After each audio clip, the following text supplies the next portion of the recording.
जय माता दोस्तों। इंसान क्या होता है कि कभी कभी इतना दुखी, इतना परेशान हो जाता है, बहुत ज़्यादा। कभी धन से संबंधित परेशानी, कभी संतान से संबंधित परेशानी, कभी बीमारी से पीड़ित होता है, तो कभी किसी बात से पीड़ित होता है। तो कई बार तो क्या होता है कि इंसान इतना दुखी हो जाता है कि डिप्रेशन तक में चला जाता है और तन मन धन तीनों तरीके से बर्बाद हो जाता है। इसके चलते क्या होता है कि इंसान जगह जगह चक्कर काट कर, हर किसी से पूछ कर, कभी पंडित के पास गया, कभी मौलवी के पास गया, जगह जगह चक्कर काट कर थक जाता है। और मतलब कि चाहे खाने के पैसे मत हो पास में, लेकिन उनको देने के लिए वो कर्ज तक कर लेता है।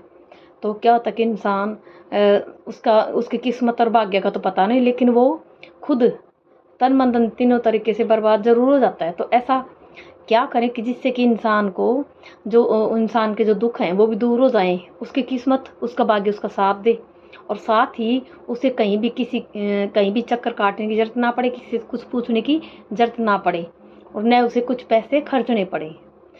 एक छोटा सा कार्य है, क्या वो कार्य, जैसे कि अगर आपकी जन्म कुंडली है, तो जन्म कुंडली के अंदर देखो, जैसे मैंने इस कॉपी के अंदर बनाया है ये, तो ये जन्म कुंडली का जैसे पहला हो गया लगन का स्थान, तो इससे लेकर 11वां घर, पहला घर ये होता है लगन स्थान जन्म कुंडली के अंदर, तो इससे लेकर 11वां घर, जैसे 1 2 3 4 5 6 7 8 9 10 और 11, ये 11वां घर।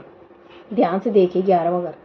अब यहाँ पर जो भी कोई संख्या आती है, इस 11वें घर में, अपनी जन्म कुंडली के 11वें घर में आप ध्यान से देखें, जो भी वहाँ पे जो भी कोई अंक आ रहा है, जैसे कि मान के चलो यहाँ पे कोई 5 का अंक है, तो 5 का अंक यानी कि राशियों के अंदर जो इसके अंदर जन्म कुंडली के अंदर जो भी अंक लिखे होते हैं, तो जैसे अंक जिस घर के अंदर जो भी अंक होता है वो राशि का अंक होता है। तो जैसे मान के चलिए 11वें घर के अंदर अगर 5 का अंक है, तो 5वें अंक पे 5 स्थान पे कौन सी राशि आती है? सिंह राशि। तो सिंह राशि के देवता कौन से होते हैं? सूर्य और गणेश जी। तो आप सूर्य को जल दे सकते हैं, गणेश जी की पूजा, गणेश जी को दुर्वा घी गुड़ का भोग लगा सकते हैं, सूर्य के मंत्रों का जाप कर सकते हैं, गणेश जी के मंत्रों का जाप कर सकते हैं।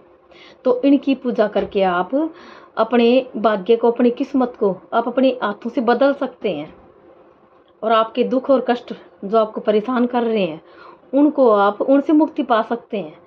तो जो इंसान का जो जन्म कुंडली के अंदर जो भाग्य और किस्मत का स्थान होता है, वो इंसान की जन्म कुंडली में 11वां घर होता है। तो आप अपने 11वें घर के जन्म कुंडली के 11वें घर को देख करके उसमें जो भी कोई अंक लिखा हो, उसी से संबंधित जो राशि होती है, उससे संबंधित जो भी कोई देवता है, उसकी पूजा करके आप उनके उस राशि के देवता के जो मंत्रों का जाप करके आप अपने दुख से मुक्ति पा सकते हैं। साथ ही आप अपनी किस्मत को, अपने भाग्य को अपने हाथों से बदल सकते हैं। जय माता दी।